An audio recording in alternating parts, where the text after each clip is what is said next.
गुरुजींनी एका शब्दात सांगितलंय, बाबासाहेब आंबेडकरांनी जी बाजी मारली ती बुद्धिबळावर बाजी मारली. बाबासाहेब आंबेडकर म्हणायचे, फार ताकदवान, बलवान, बस्तीवान जर असेल, जास्तीत जास्त 2, 3, 4, 5 माणसाला मारू शकतो. आणि तो जर बुद्धिमान असेल, 1000 माणसाला चितपट करू शकतो. हे धेंडे गुरुजींच्या शब्दातून आपल्याला ऐकायला मिळाला. आणि जे भाषण करणारे असतात, भाषण ऐकणारे फार कमी असतात, लक्ष नसते. धेंडे गुरुजी सारखे माणसं जे कवी होते, कवी झाले, कवी होणार आहे, ते जेव्हा सांगतात ते खरी प्रबोधन असते.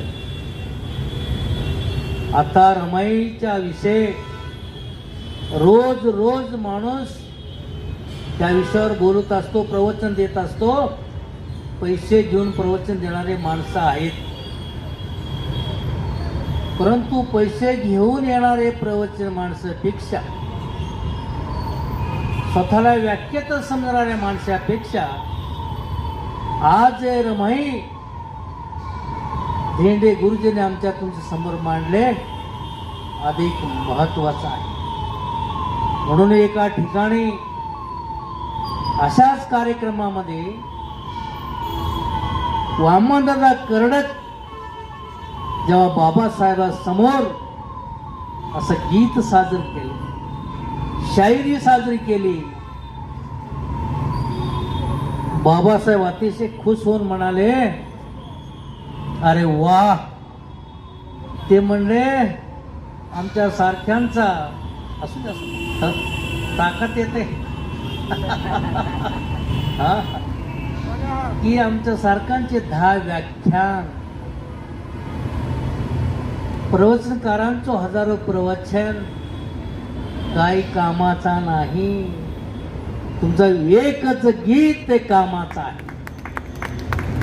म्हणून माझ्या समजुतीप्रमाणे समाज प्रबोधनाचं जे काम केलेले आहे, भगवान गौतम बुद्ध पेरण्याचं ज्यांनी काम केलेले आहे, फुले पेरण्याचं ज्यांनी काम केलेले आहे, सावित्रीचा विचार पेरण्याचं ज्यांनी काम केलेले आहे, त्यानंतर बाबासाहेबांचा रमाईचा विचार ज्यांनी, त्यांचा विचार या भूमीवर, या समाजावर पेरण्याचं ज्यांनी काम केले, ते असेच धेंडे गुरुजी सारखे माणसांनी केले. आज रोज आम्ही जे गाणे ऐकतो, वामनदादा कर्डक शिकलेले नव्हते, ते सुद्धा अल्पशिक्षित होते, रेल्वेमध्ये कामाला होते. आता धेंडे गुरुजी म्हणतात, मी 12 का 18 पुस्तकं लिहिले, 12 पुस्तक सध्या चालू आहे, आणखीन 4 पुस्तकाचा प्रकाशन होणार आहे. परंतु एक अशिक्षित माणूस, वामन कर्डक त्यांचं नाव आहे, 700-800 गीतं लिहिलेली आहेत. साधी गोष्ट नाही. हे बोलणं सोपं आहे, गाणं म्हणणं सोपं आहे, नाटक करणं सोपं आहे, परंतु तो लिहिणं अवघड आहे. त्यासाठी एकांत हवा, एकाचित्त हवा आणि ध्यास घेतलं पाहिजे त्या गोष्टीचा, तेव्हा 4 गोष्टी लिहिता येतो. म्हणून आज आपल्या कार्यक्रमामध्ये किती माणसं आहेत, किती नाही, अधिक महत्वाचं नाही. 1000 खोगर भरती कामाचा काही नाही. भगवान गौतम बुद्धाला 5च माणसे मिळाले होते, सगळ्यांना माहिती आहे. बाबासाहेबांना सुद्धा जास्त माणसं नव्हते सोबतीला, अशीच माणसं होते. कार्यक्रमाच्या वेळेला लोक येत असतात, तो भाग वेगळा. कार्यक्रमामध्ये प्रबोधन नसतो, तो एक प्रचार असतो, प्रचार. परंतु असं एकांत ठिकाणी एका चित्ताने आम्ही जेव्हा बसतो, तसा कॉलेजमध्ये विद्यार्थी बाखळा बसलेले असतात.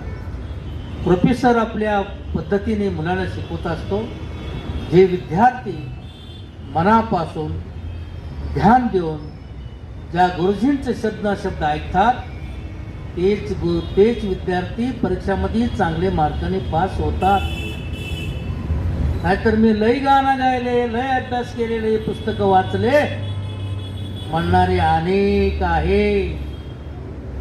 त्यांना विचारा रामजी बाबा कोण होते, सांगता येणार नाही. रमाईची समाधी कुठे आहे कुणालाच माहिती नाही. परंतु एक भगवान धेंडेसारखा माणूस, मला वाटलं हे दुसरं का तिसरा वेळ आहे. मी स्वतःला शहाणा समजतो, मला सुद्धा माहिती नव्हता. भीमाईचं समाधी कुठं आहे फार कमी लोकांना माहिती आहे. रामजी बाबांचं कुठं आहे फार कमी लोकांना माहिती आहे. बाबासाहेबांचं का माहिती आहे? बाबासाहेबांच्या नावावर पोट भरतो आम्ही, बाबासाहेबांच्या नावावर जगतो आम्ही.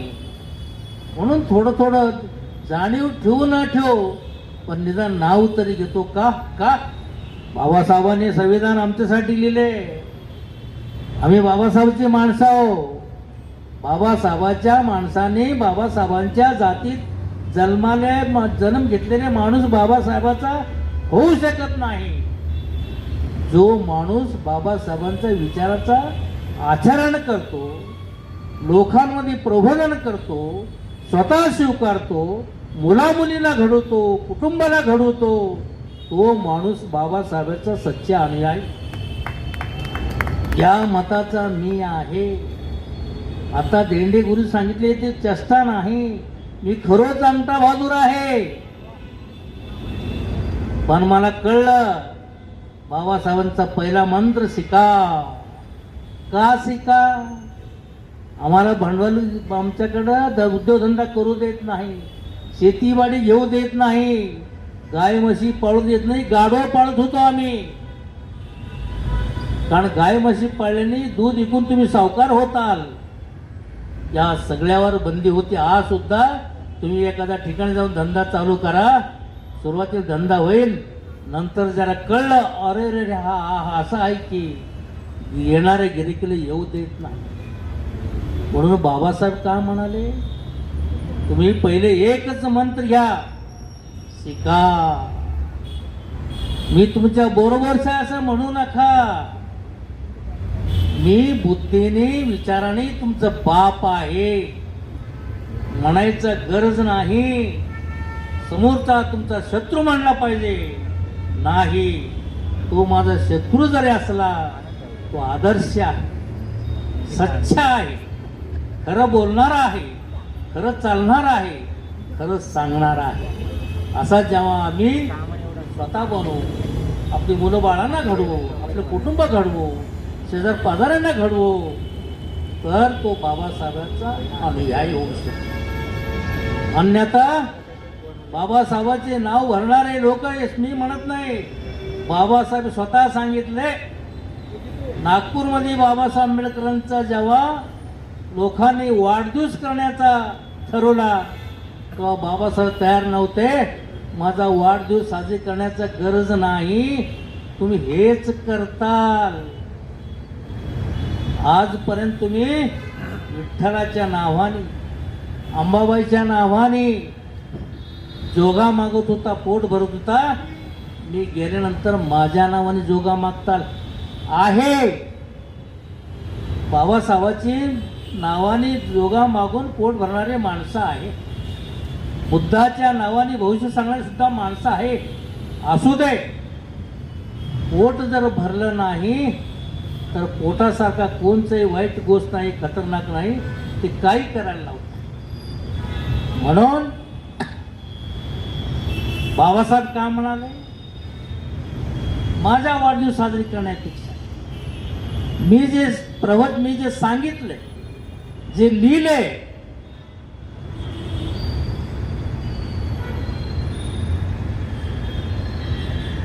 की तुम्ही वाचा,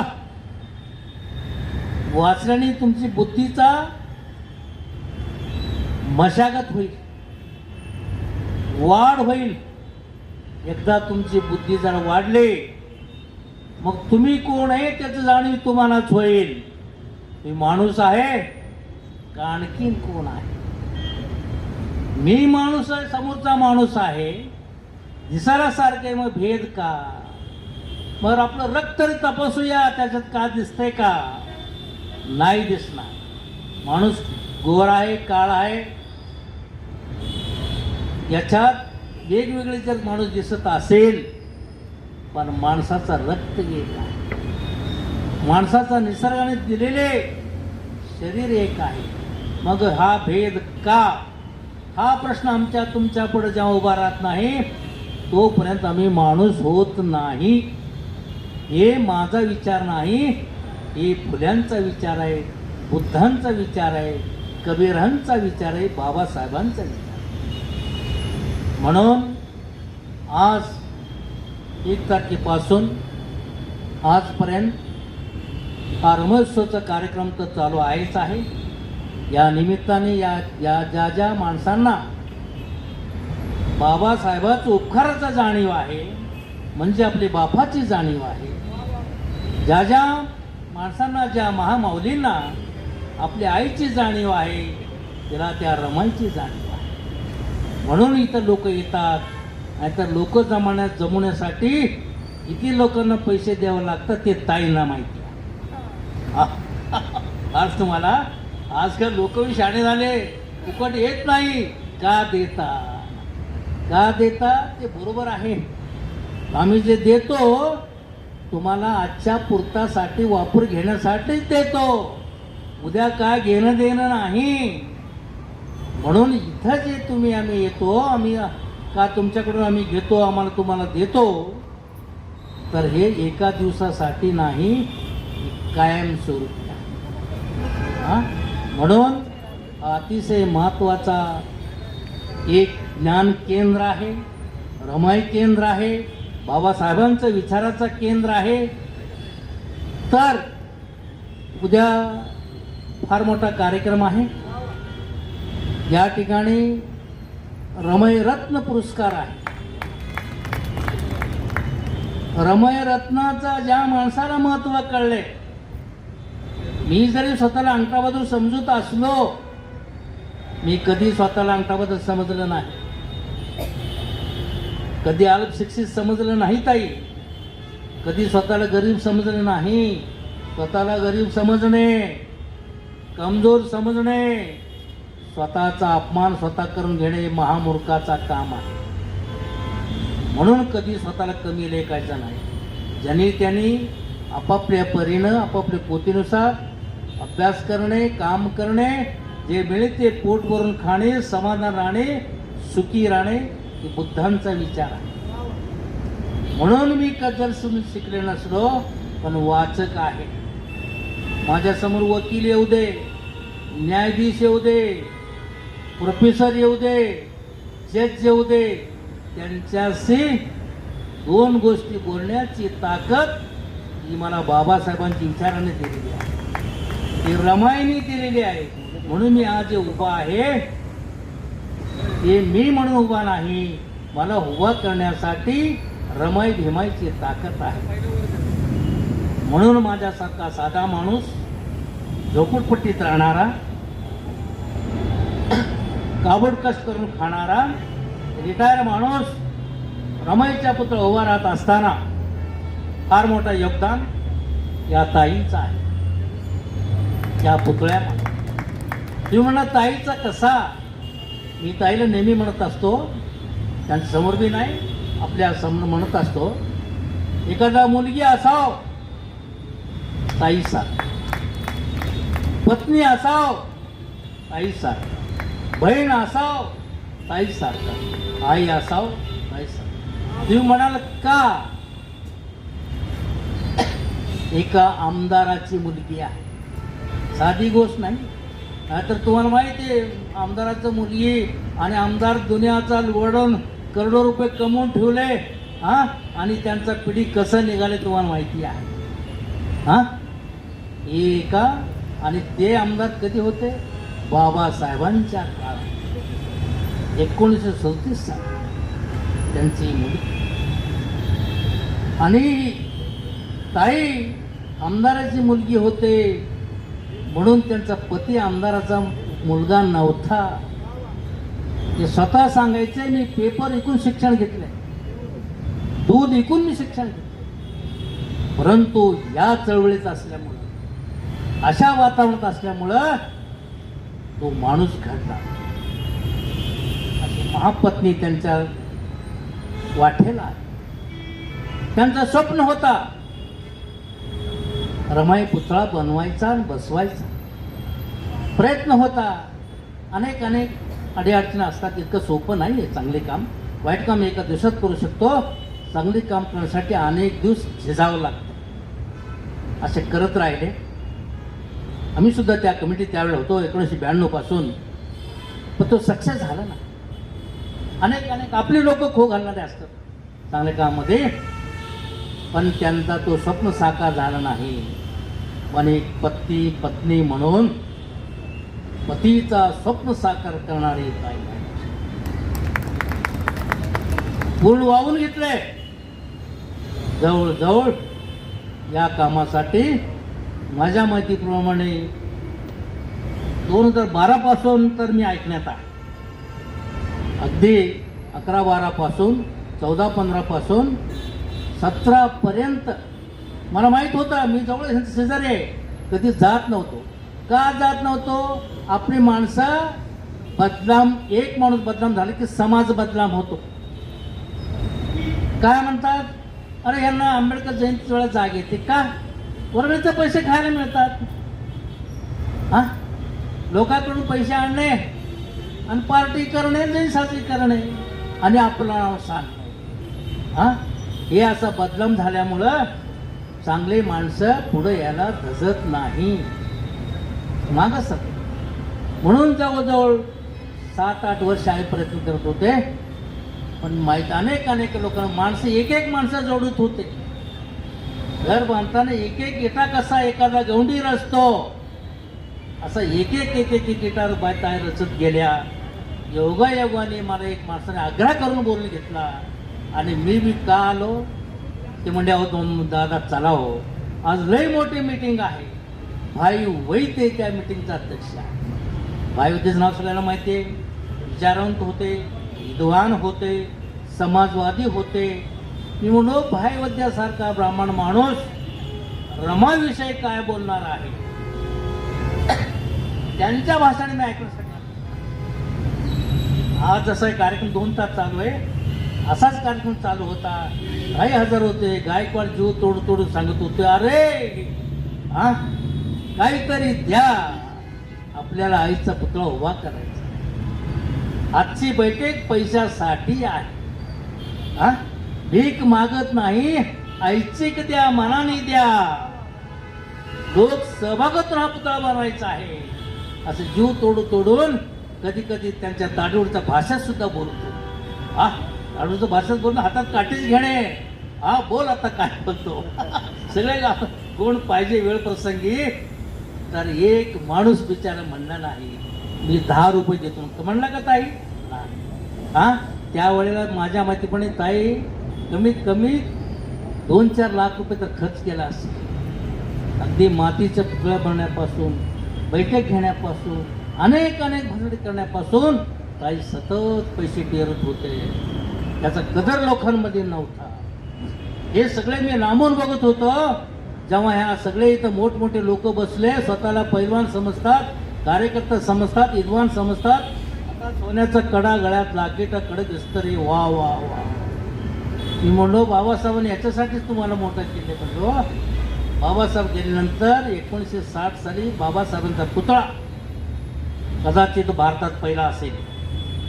याच ठिकाणी बसून भीक मागून नाही, अशीच आम्ही जे आज बसलेलो आहोत, असेच प्रामाणिक जाणीव असलेले कार्यकर्त्यांनी पदरमोड करून, वेळ खर्च करून, पैसा खर्च करून तो पुतळा संघर्ष करून बसवला. आपाप बसला नाही. तो पुतळा सुद्धा बसू देत नव्हते, तर संघर्ष करून त्यावेळेला लोकांनी तो पुतळा बसवला. मग अशा ठिकाणी आणि बाबासाहेब आज आपल्या भारतात नाही 7 समुद्राच्या पलीकडे गेलेले आहेत. त्यांना मोठं करण्याचा गरज नाही, ऑलरेडी मोठे झाले आहेत. त्यांचा उंची किती आहे मोजता सुद्धा येत नाही. अगदी देश प्रदेशामध्ये अमेरिका जपान सारखा माणूस इथं जय भीम बुद्ध बुद्ध फुले फुले म्हणायला ते लक्षात घ्या. म्हणून माझ्या लक्षात आला की बाबासाहेब आता फार मोठे झालेले आहे. बाबासाहेबांचा 125 जयंती साजरी होणार आहे. त्या निमित्ताने रमाईचा पुतळा बसवायचा सगळ्यांचा मनात आहे, कार्यकर्त्यांचा मनात आहे. तेव्हा चांगला विचार आहे. बाबासाहेबांचा पुतळा जर या ठिकाणी आहे, बाजूला आपली वस्ती आहे आणि स्टेशनच्या पलीकडे बाबासाहेब पुतळा, अलीकडे जर रमाईचा पुतळा बसत असेल आणि परदेशी माणूस आल्यानंतर बाबासाहेब पुतळा जेव्हा भेट देईल तो रमाईचा पुतळ्याला भेट दिल्याशिवाय राहणार नाही. म्हणून म्हणतो जर जागतिक लेवलचा त्या टाईपचा पुतळा बसत असेल, मी बिलकुल मोठा माणूस नाही, सर्व बाबीन छोटा आहे. ना नोकरी मोठी नाही, ना घरदार मोठा नाही, ना मालमत्ता नाही, ना ताईसारखा नगरसेवक सुद्धा नाही, बिझनेसमॅन नाही, मोठा शिक्षण झालेलं शिक्षण तज्ञ नाही, साधा माणूस, साधा नोकरी, आज रिटायर. मी म्हणतो मला थोडीशी अक्षरदान मिळाले हिमाय रमाईमुळं, मला थोडीफार आज चटणी भाकरी मिळते त्यांच्यामुळं. काम करून पैसे मिळत नव्हता, घरी बसून पेन्शन मिळते त्यांच्यामुळं. कमाई कुणाची? त्यांची. मला का त्रास आहे? त्यांचा कमाई त्यांना द्यायला, आईला साडी घ्यायला, बापाला धोतर जोडी घ्यायला त्यांनीच पैसे माझ्याकडे दे, मला का त्रास होणार आहे?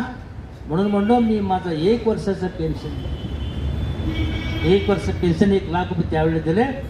मग भाईविद्य म्हणला 1 लाख नसून 1 करोड रुपये आहे. आज मी मनाने करोडोपतीच आहे. दुसरी एक महत्वाची गोष्ट सांगतो, जाणीव कसा असतो माणसाच्या मनामध्ये. ज्या दिवशी इथं पुतळा आईचा बसत होता, अतिशय संघर्षातून पुतळा बसला, इतकं सोपं नाहीये.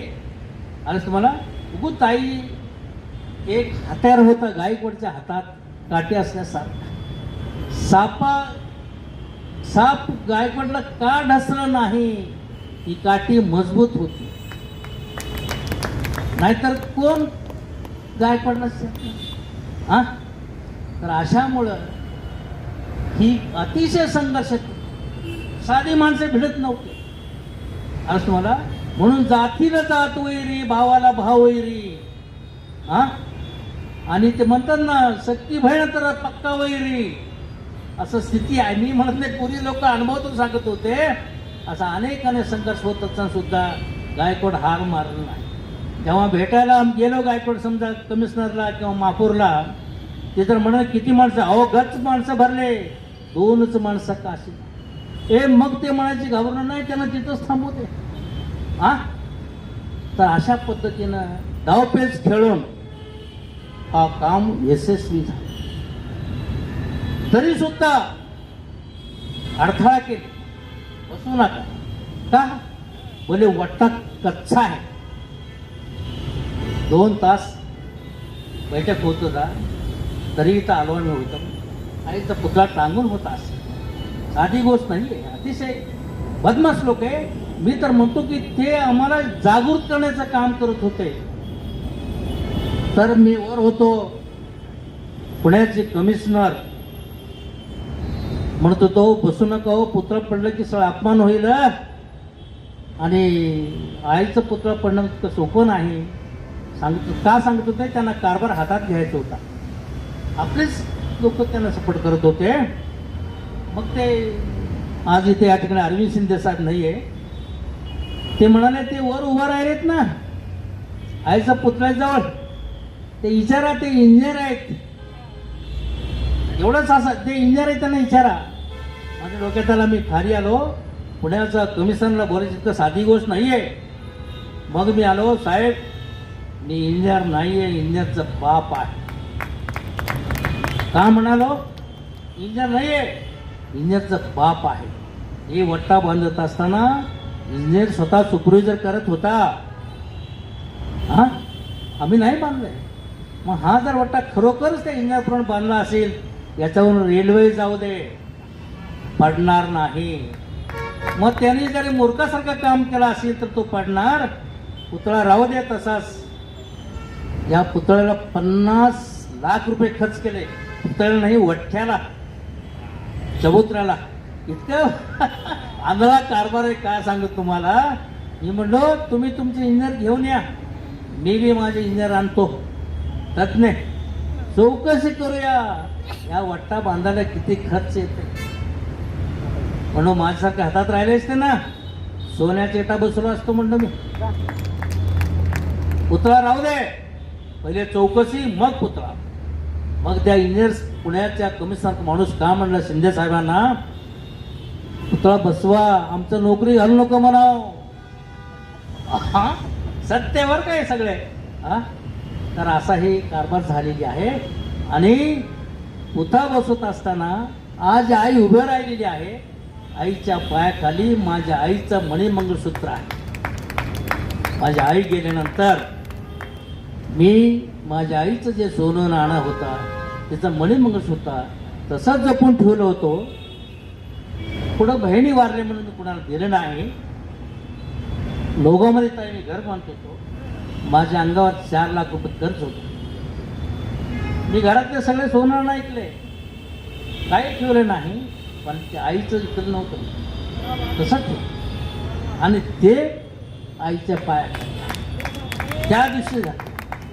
म्हणून मी जेव्हा असं इथं येतो रिक्षात बसून, माझी आई प्रत्यक्ष दिसते.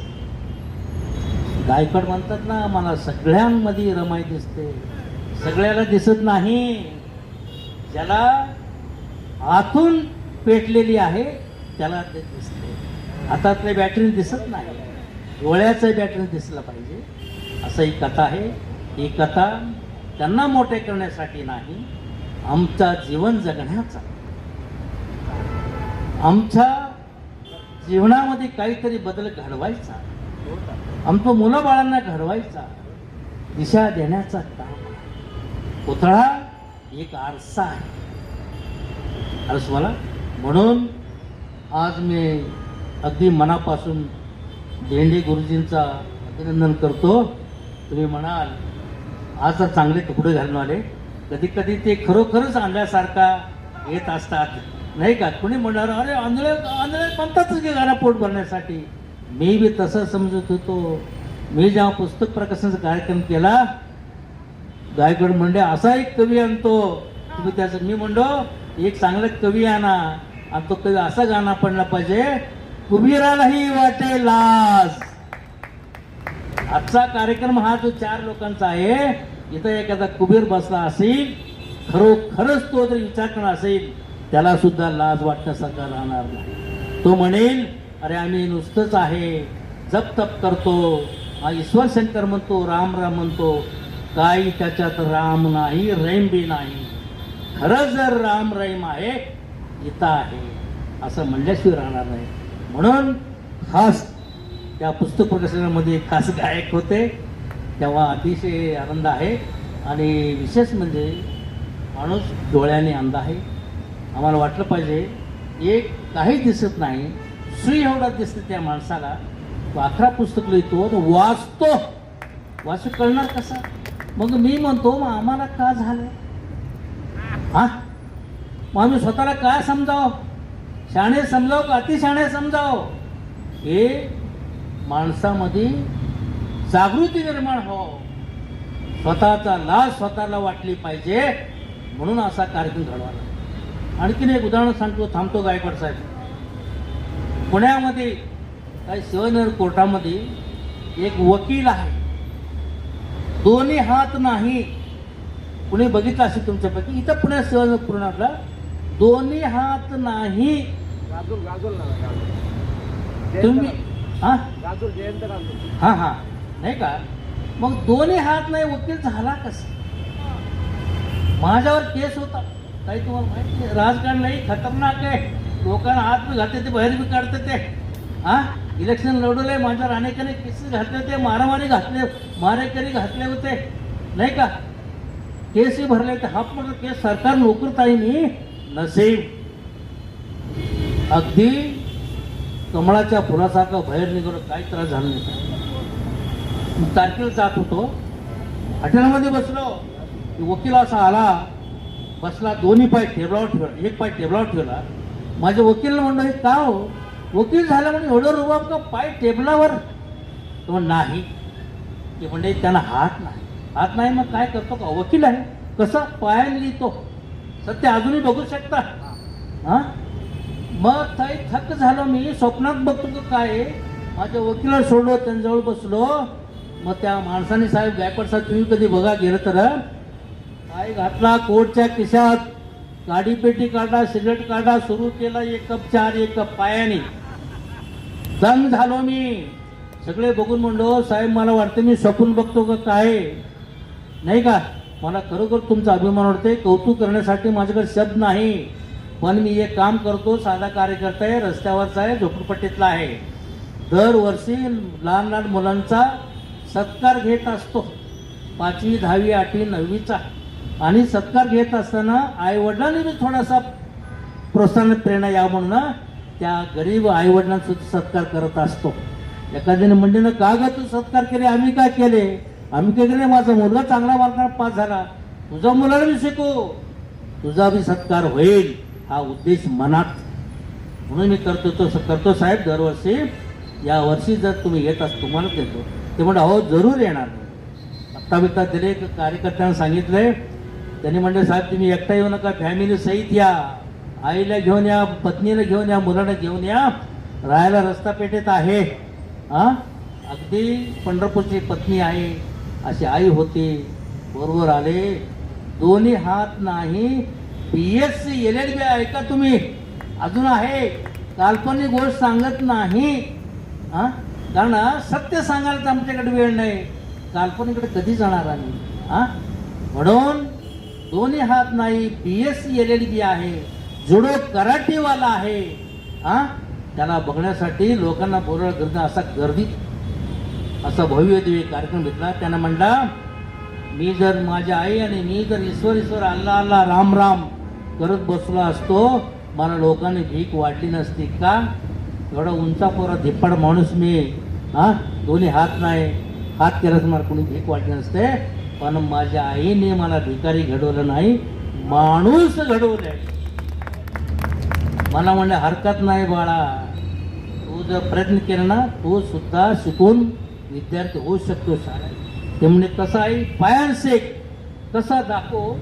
आई आपल्या मुलांना पायाने कसं लिहायचं शिकवतो. सांगतो, आई बसली तू पायाने शिकवायचं सांगितले. त्याने म्हणला, एकच दिवस मला सांगितले, त्या दिवसापासून मी माझा BSc LLB झालो, जुडो कराटेवाला आहे.